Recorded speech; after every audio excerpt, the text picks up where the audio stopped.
हमारे घरों में रिवाज हो। और आप यकीन करें, मेरा बच्चा छोटा ना 3-4 साल का है, तो मैं मुसल्ला बिछाता हूँ ना, एक है तकरीर करना नमाज की। तकरीरें बाहर चलती हैं, घरों में तो अमल चलता है। घर में तकरीर नहीं चलती। घर में उनको पता, घर में बंदा असल कैफियत में होता है, वहाँ पता होता है सबको कि ये नमाजी है कि बेनमाजी है। वहाँ पता होता है सच बोलता है झूठ बोलता है। घर के अंदर क्या कैफियत है। हमारे बच्चे क्यों कर नेक होंगे? हमारी तकरीरों से होंगे। वो अगर हमें सच बोलता देखेंगे तो सच बोलेंगे।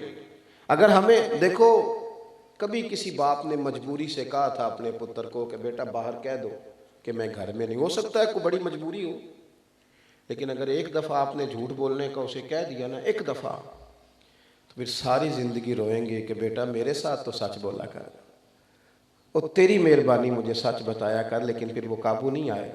मैं मुसल्ला बिछाता हूँ तो बच्चे को पता नहीं अभी नमाज क्या होती है, तो वो साथ आके खड़ा हो जाता है, सजदा करने की बजाय लेट जाता है। उसकी दिलचस्पी होती है।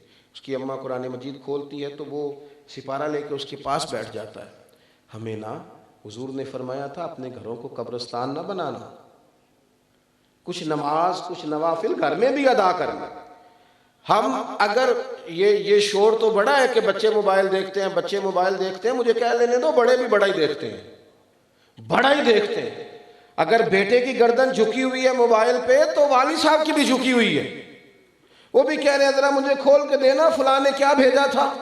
खुदारा कुछ समझे चीजों को। अगर आज हम अपने घर के अंदर कुरान मजीद खुद तिलावत करेंगे तो फिर बच्चों में शौक आएगा, फिर उनकी तवज्जो आएगी।